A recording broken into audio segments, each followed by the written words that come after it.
Hello everyone, स्वागत है आपका रेप्लिका वर्ल्ड में। आज हम लोग कर रहे हैं यूटेट पेपर फर्स्ट 2020, जिसमें कि हम लोग आज कर रहे हैं इन्वायरमेंटल स्टडीज़ का सेक्शन। इससे पहले हम लोग काफ़ी सारे सेक्शंस कर चुके हैं यूटेट पेपर फर्स्ट के। अगर आपने वो अभी तक नहीं देखे हैं तो वो भी देखिएगा। प्लेलिस्ट का लिंक आपको डिस्क्रिप्शन में मिल जाएगा। तो चलिए शुरू करते हैं। सबसे पहले चलते हैं फर्स्ट क्वेश्चन पे। Question number 121, Minamata disease was caused by eating fish which have high level of, यानी जो मिनामाटा डिजीज़ होती है वो ऐसी फिशेस खाने से होती है जिनमें किसी केमिकल का लेवल हाई होता है। तो हमें बताना है वो कौन सा केमिकल है। तो यहाँ पर हमारे पास कैडमियम है, आर्सेनिक है, मरकरी या फिर ऑल ऑफ दी अबव। तो इसका आंसर है ऑप्शन नंबर सी, मरकरी। यानी जिन फिशेस के अंदर मरकरी का लेवल ज़्यादा होता है, अगर उनको खा लिया जाए तो मिनामाटा डिजीज़ हो जाती है। चलते हैं नेक्स्ट क्वेश्चन पे। Project red panda was started in.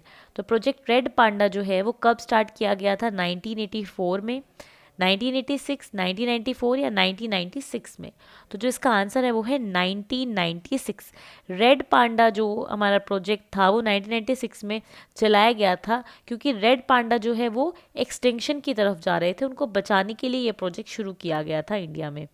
चलते हैं नेक्स्ट क्वेश्चन में। Maximum ozone depletion has been observed in which of the following. सबसे ज़्यादा जो ओजोन का डिप्लीशन है, ओजोन लेयर में जो छेद हो गया था, वो सबसे ज़्यादा कहाँ पर था?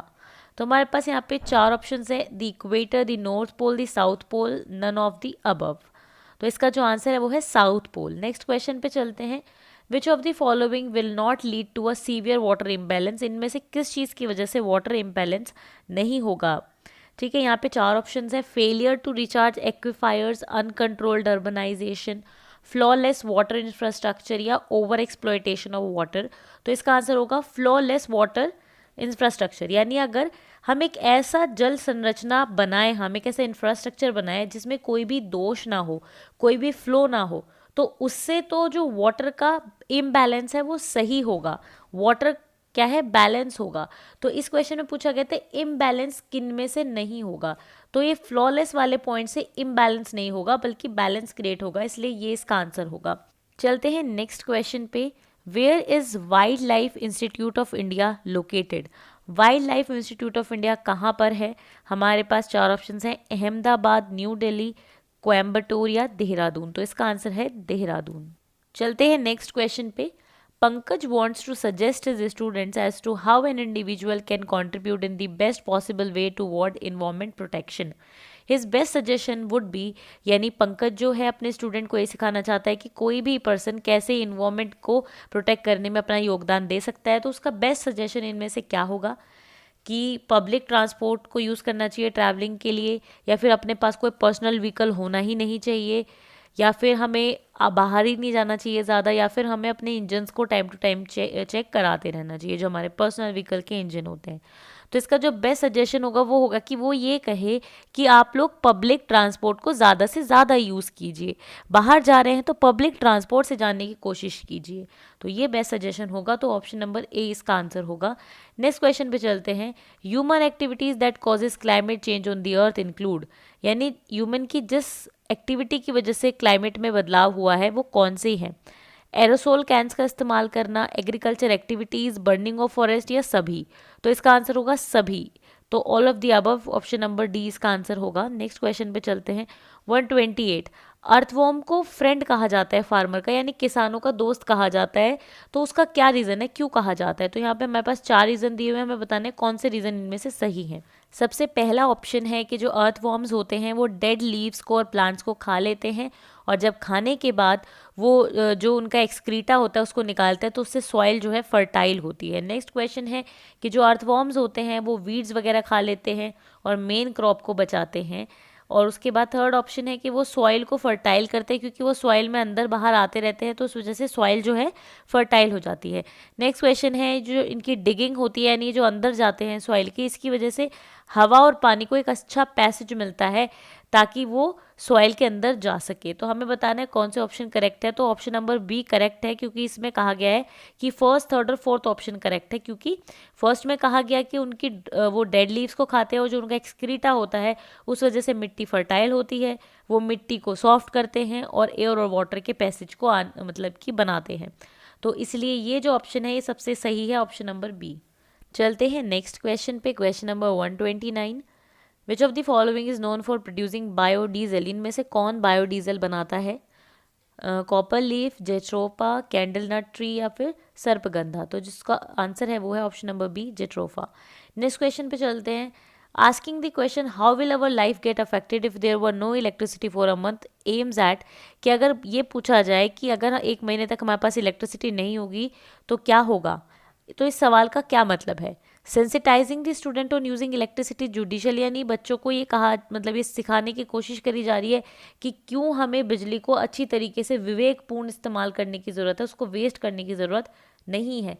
दूसरा ऑप्शन है हमारे पास कि स्टूडेंट को हम असेस कर रहे हैं on the source of electricity, या फिर हम प्रमोट कर रहे हैं इमेजिनेटिव या थिंकिंग स्किल्स बच्चों के अंदर, या फिर हम बच्चों की जनरल अवेयरनेस जानने की कोशिश कर रहे हैं। तो जो इसका आंसर है वो है ऑप्शन नंबर ए, कि इस सवाल से हम बच्चे को कह रहे हैं कि तुम सोचो अगर इलेक्ट्रिसिटी नहीं होगी तो क्या होगा, जिससे कि वो ये चीज़ समझ पाए कि हमें इलेक्ट्रिसिटी को जुडिशियली इस्तेमाल करना चाहिए, अच्छी तरीके से बिना वेस्ट करे इस्तेमाल करना चाहिए। तो इसलिए इसका आंसर होगा ऑप्शन नंबर ए। चलते हैं नेक्स्ट क्वेश्चन पे, question number 131। Common element which is present in both carbohydrate and protein is, protein और कार्बोहाइड्रेट में ऐसा कौन सा एलिमेंट होता है जो कॉमन होता है? चार ऑप्शन है, क्लोरीन, नाइट्रोजन, कार्बन और सल्फर। तो इसका जो आंसर है वो है कार्बन, यानी option number C. Next question पे चलते हैं। Jhum cultivation is practice done, jhum cultivation कहाँ पे प्रैक्टिस करा जाता है? चार ऑप्शन है, केरला, बिहार, मेघालय, मध्य प्रदेश। तो जो झूम कल्टीवेशन होता है वो नॉर्थ ईस्टर्न स्टेट्स में किया जाता है, और यहाँ पे सिर्फ एक ही नॉर्थ ईस्टर्न स्टेट है, ऑप्शन नंबर सी, मेघालय। तो इसका आंसर होगा मेघालय। नेक्स्ट क्वेश्चन पे चलते हैं। Which of the following ultraviolet rays is most dangerous, सबसे ज़्यादा डेंजरस कौन सी अल्ट्रावायलेट रे होती है? ए, बी या सी? तो इसका आंसर है UVC। चलते हैं नेक्स्ट क्वेश्चन पे। ग्रीन पीस इंटरनेशनल के हेडक्वार्टर्स कहाँ पर है? न्यूयॉर्क, एम्स्टर्डम, न्यू दिल्ली या नागासाकी? तो इसका आंसर होगा एम्स्टर्डम। नेक्स्ट क्वेश्चन है कि जो रिवर वाटर में जो पोल्यूशन लेवल होता है वो कैसे मेजर किया जाता है? ATP, STP, BOD या GTP? तो इसका आंसर है BOD से। नेक्स्ट क्वेश्चन पे चलते हैं। ग्रीन मफलर किस चीज़ से रिलेटेड है? Soil pollution, air pollution, noise pollution या वाटर पोल्यूशन? तो इसका आंसर है noise pollution, C.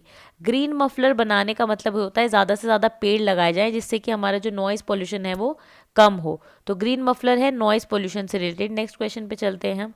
What was the theme of World Environment Day 2020? World environment day 2020 का थीम क्या था? Air pollution, 7 billion people, one planet, consume with care, raise your voice, not sea level या फिर biodiversity? तो जो इसका answer है वो है बायोडाइवर्सिटी। ठीक है, 2020 का इन्वायरमेंट डे बेस था बायोडाइवर्सिटी पे, celebrating biodiversity, right. Next question पे चलते हैं 138 पे, कि अगर हमें एक एयर पोल्यूशन का चैप्टर पढ़ाना है एज अ टीचर, और वहाँ पर हमारे पास 4 डिफरेंट टीचर्स हैं और उनके अलग अलग टीचिंग मेथोडोलॉजी है, तो वो चारों मेथोडोलॉजी हमें चारों ऑप्शंस में दी हुई है, हमें बताना है सबसे बेस्ट मेथोडोलॉजी किस टीचर की है। तो यहाँ पर पहला है कि जैसे ही चैप्टर कंप्लीट हो आंसर्स को कंप्लीट कराया जाए, ठीक है, जो भी क्वेश्चन आंसर्स हैं। क्या ये एक अच्छी स्ट्रेटजी है? या फिर स्टूडेंट्स को एक डॉक्यूमेंट्री दिखाई जाए ऑन एयर पोल्यूशन, या फिर स्टूडेंट को कहा जाए कि भाई तुम एयर सैंपल कलेक्ट करो दिवाली से पहले, दिवाली के बाद, और फिर उस एयर क्वालिटी को चेक करो, या फिर हम स्टूडेंट्स को बोले कि चैप्टर रीड करो अच्छी तरीके से लाउड वॉइस में, और जो भी डिफ़िकल्ट वर्ड है उनके मीनिंग उनको बता दिए जाए। तो बेस्ट स्ट्रैटेजी क्या होगी? बेस्ट स्ट्रैटेजी होगी ऑप्शन नंबर बी, के उनको डॉक्यूमेंट्री दिखाई जाए ताकि वो देख कर सुनकर समझ पाए कि एयर पोल्यूशन क्या होता है, हम कैसे इसमें कंट्रीब्यूट कर रहे हैं, कैसे हम एयर पोल्यूशन को कम कर सकते हैं, और सब ज़रूरी चीज़ें। तो ऑप्शन नंबर बी इसका आंसर होगा। चलते हैं नेक्स्ट क्वेश्चन पे। GIS का मतलब क्या होता है अगर हम इसको एक्सपैंड करें? तो 4 ऑप्शन है, geographical information system, geographical information source, geographical geological information system, या फिर नन ऑफ दीज। तो इसका आंसर होगा ऑप्शन नंबर ए, geographical information system. Next question पे चलते हैं। डेड सी क्या है? एक ऐसी सी जो पॉइजनस है, एक ऐसी सी जिसमें कि मैक्सिमम सॉल्ट है, ठीक है, एक ऐसी सी जहाँ पे हाई और लो टाइड आते हैं, या फिर एक ऐसी सी जहाँ पर जो कि डेंजरस है शिप वगैरह के लिए। तो जिसका आंसर है वो ऑप्शन नंबर बी, जहाँ पे मैक्सिमम सॉल्ट है। असल में डेड सी इसको क्यों कहा जाता है, क्योंकि यहाँ पे कोई भी लाइफ नहीं मिलती है, क्योंकि यहाँ पर सॉल्ट का कॉन्सेंट्रेशन बहुत ज़्यादा है, नमक बहुत ज़्यादा है, जिस वजह से कोई भी लाइफ यहाँ पर टिक नहीं पाती है, इसलिए इसको डेड सी कहा जाता है। चलते हैं नेक्स्ट क्वेश्चन पे। मीरा और दिव्या दो लड़कियां हैं। मीरा को समोसा खाना, कटलेट खाना, ब्रेड वगैरह खाना बहुत पसंद है, जबकि दिव्या जो है ऐसा खाना खाती है जिसमें आयरन नहीं है। तो मीरा और दिव्या को क्या बीमारियां हो सकती हैं ऐसा करने से? तो यहाँ पर हमारे पास चार ऑप्शन है, obesity and scurvy, scurvy and anaemia, anaemia and night blindness, obesity and anaemia. तो इसका answer option number D, obesity and anaemia. क्योंकि यहाँ पर क्या होगा, मीरा को तो ओबिसिटी हो जाएगी यानी मोटापा हो जाएगा, और क्योंकि दिव्या जो है वो आयरन लेस फूड खाती है तो उसको हो जाएगा अनीमिया यानी खून की कमी। नेक्स्ट क्वेश्चन पे चलते हैं। इनमें से कौन सा विटामिन सेल्स को प्रोटेक्ट करने का काम करता है? Vitamin B12, vitamin K, vitamin E, vitamin A. तो इसका आंसर है vitamin E, option number C. Next question पे चलते हैं, क्वेश्चन नंबर 143 कि हम एक EVS के टीचर हैं और हम एक ट्रिप प्लान कर रहे हैं जू में। तो हमें इनमें से कौन सी एक्टिविटी बच्चों को नहीं करने देनी है जू में? हमारे पास चार ऑप्शंस हैं। सबसे पहला ऑप्शन है कि हमें बच्चों को अलाउ नहीं करना है कि वो जानवरों के लिए खाने के लिए चीज़ें लेकर जाए, या फिर हमें क्या करना है, exploring the food habit of animals in the zoo. हम फूड हैबिटेट जानवर जहाँ पे खाते हैं रहते हैं वहाँ पे बच्चों को एक्सप्लोर करने दिया जाए। तीसरा है उनकी फ़ोटो खींचने दी जाए जानवरों की, और चौथा है कि ड्राइंग बुक लेकर जाएं वो साथ में, ताकि वो उनका चित्र बना सके जानवरों का। तो इनमें से कौन सी चीज़ हमें नहीं करने देनी है? तो हमें ऑप्शन नंबर ए नहीं करने देना है, जानवरों के लिए खाना नहीं लेके जाना है, क्योंकि जिस टाइम वो खाना डाल रहे होंगे बच्चों को, हो सकता है कि वो जो जानवर है वो हाथ पकड़ ले उस बच्चे का, या कोई हादसा हो जाए। तो इसलिए ऑप्शन नंबर ए इसका आंसर होगा। नेक्स्ट क्वेश्चन पे चलते हैं कि पोएम और स्टोरीज़ का एक रोल होता है EVS में, ठीक है? तो क्या रोल होता है, क्यों EVS की बुक्स में पोएम और स्टोरीज दी रहती हैं? तो चार ऑप्शंस हैं, ताकि कंसेप्ट अच्छी तरीके से समझ में आ सके, ताकि रेगुलर टीचिंग स्टाइल से कुछ हटके किया जा सके, ताकि बच्चों को लिटरेसी प्रोवाइड करी जा सके, या फिर यहाँ पर सब्जेक्ट लर्निंग को ज़्यादा इंटरेस्टिंग और एंटरटेनिंग बनाया जा सके। तो इसका आंसर है option number D, subject learning को ज़्यादा इंटरेस्टिंग और एंटरटेनिंग बनाया जा सके। नेक्स्ट क्वेश्चन है, एक EVS टीचर को क्या करना चाहिए? Accept and respect the view of the student, accept and respect the view of the parent, especially emphasise on experimentation, focus on book and examinations. तो इसका answer option number C, especially emphasise on experimentation. चलते हैं next question पे, question number 146। A good assignment in EVS should primarily aim at. अगर कोई EVS में assignment दिया जाए तो उसका एम क्या होना चाहिए? To revise the lesson for effective learning, optimum utilization of time, to ensure discipline among student, या फिर to provide extended learning opportunity. तो इसका आंसर होगा ऑप्शन नंबर डी, कि बच्चा अच्छी तरीके से समझ पाए चीज़ों को, उसको एक लर्निंग अपॉर्चुनिटी मिल सके, इसीलिए EVS के असाइनमेंट्स दिए जाते हैं। नेक्स्ट क्वेश्चन है 147। The most important element of weather which affect agriculture in India is. Agriculture इनमें से किस चीज़ की वजह से ज़्यादा अफेक्ट होता है? टेम्परेचर, ह्यूमिडिटी, एयर क्वालिटी, या रेनफॉल। तो इसका आंसर है रेनफॉल। नेक्स्ट क्वेश्चन पे चलते हैं।